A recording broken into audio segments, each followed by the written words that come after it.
Today I fucked up by telling a Uranus joke to my girlfriend while actually looking at Uranus through my telescope. Actually a few weeks ago, but here I am, standing on the sidewalk outside my apartment with my telescope trained on the planet Uranus. I was taking some images and they take a few minutes to download to my PC. Final picture here. I figured I'd shoot my GF a funny message about how I was looking at Uranus, saying it with the emphasis on the anus as kids do while chuckling, "Hey babe, I can see Uranus from all the way over here. Uranus is really looking great." I spent an hour today just staring through my telescope at Uranus. Nothing that night. In the morning, she sends me a message about how immature that joke is, that she would expect her middle schoolers to tell a joke like that. She's a teacher, not her mid-20s boyfriend. And then here it comes, the dreaded "I think we need to go our separate ways" message. Too long didn't read. My girlfriend of 4 months broke up with me because she couldn't take the classic 5th grade science class Uranus joke.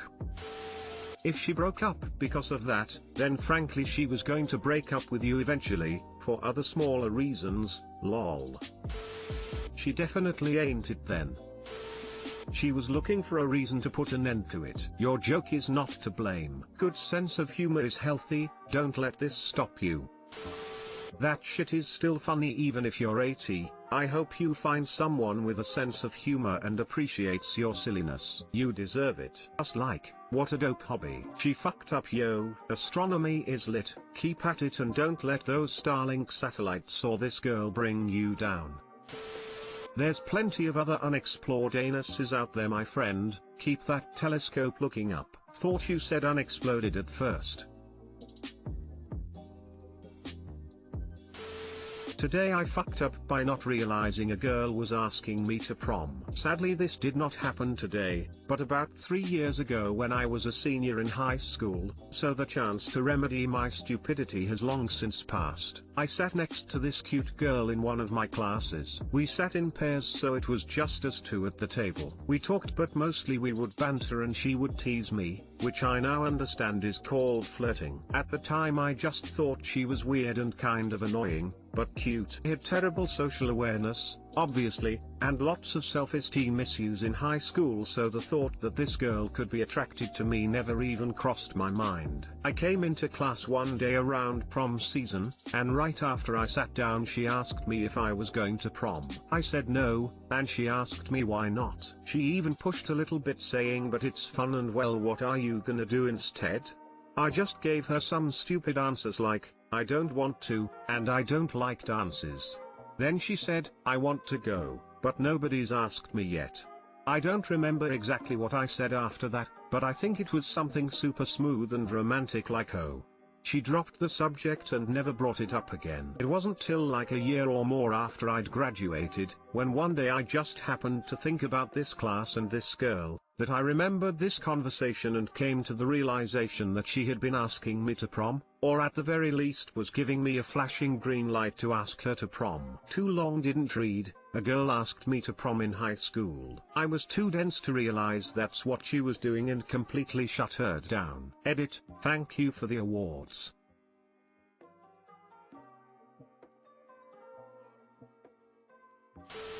Have an award. Oh, you have an award.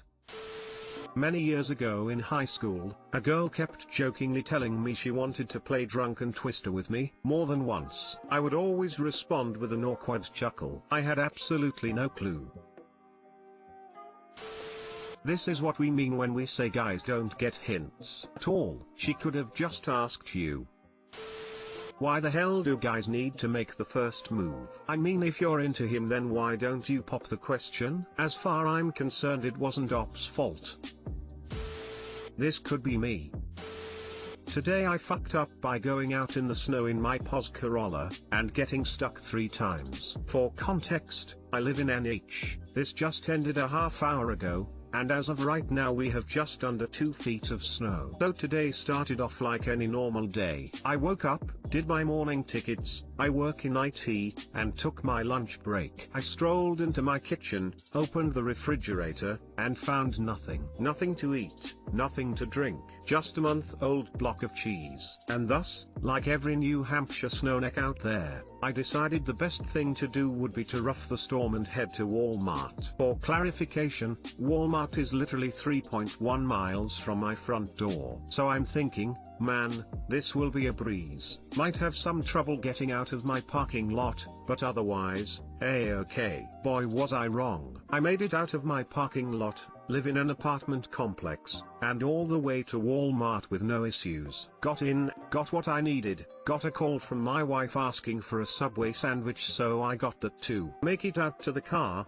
and as I prepare to drive off, one of the parking lot plow guys comes through. I think to myself, awesome, I will just follow this guy to the entrance and make my way out. Well, guess what? Plow guy gets almost to the entrance, then turns and does a big loop around the parking lot. Again, my snowneck mind comes blazing through, just give her some gas, you can push through that, no problem.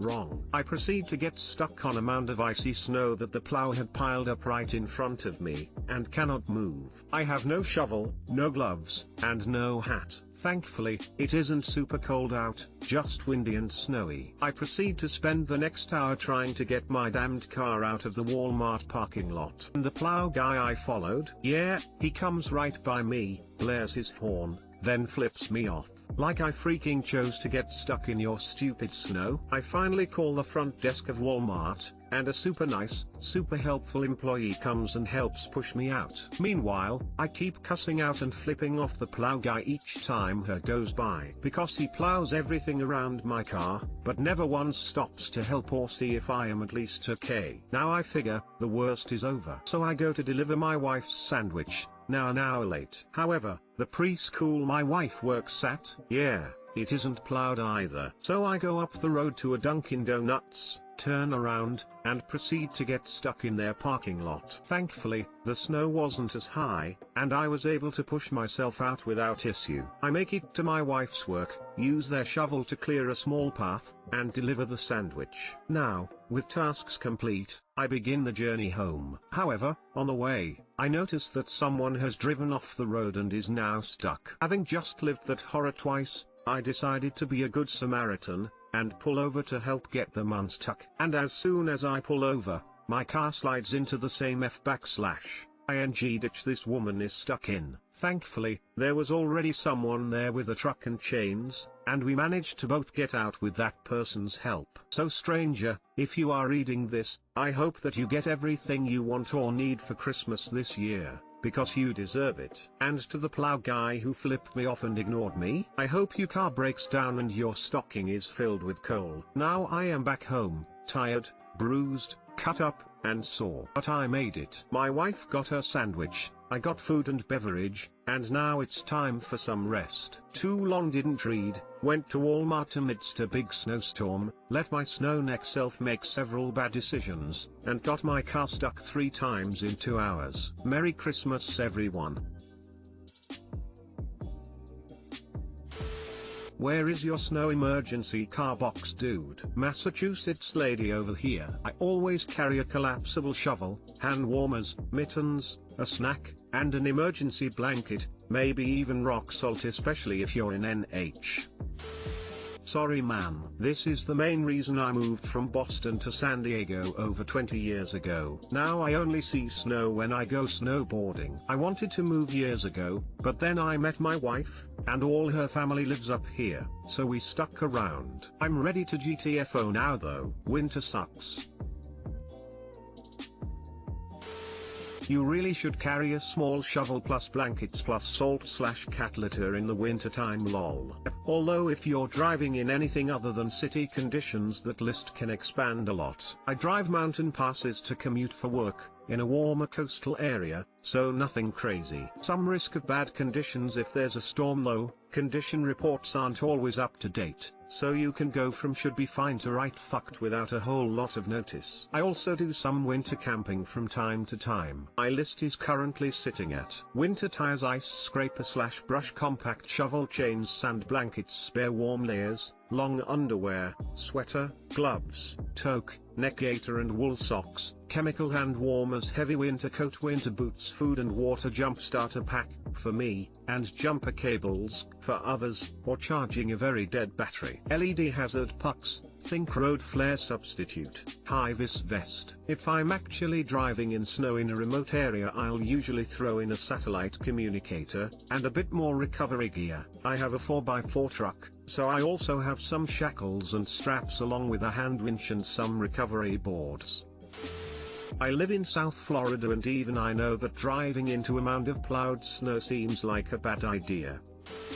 Don't blame the car for you not being prepared. You live in NH, you should have a snow kit. The best part is that he got stranded at a place that sells all that stuff and didn't think to get out to get it.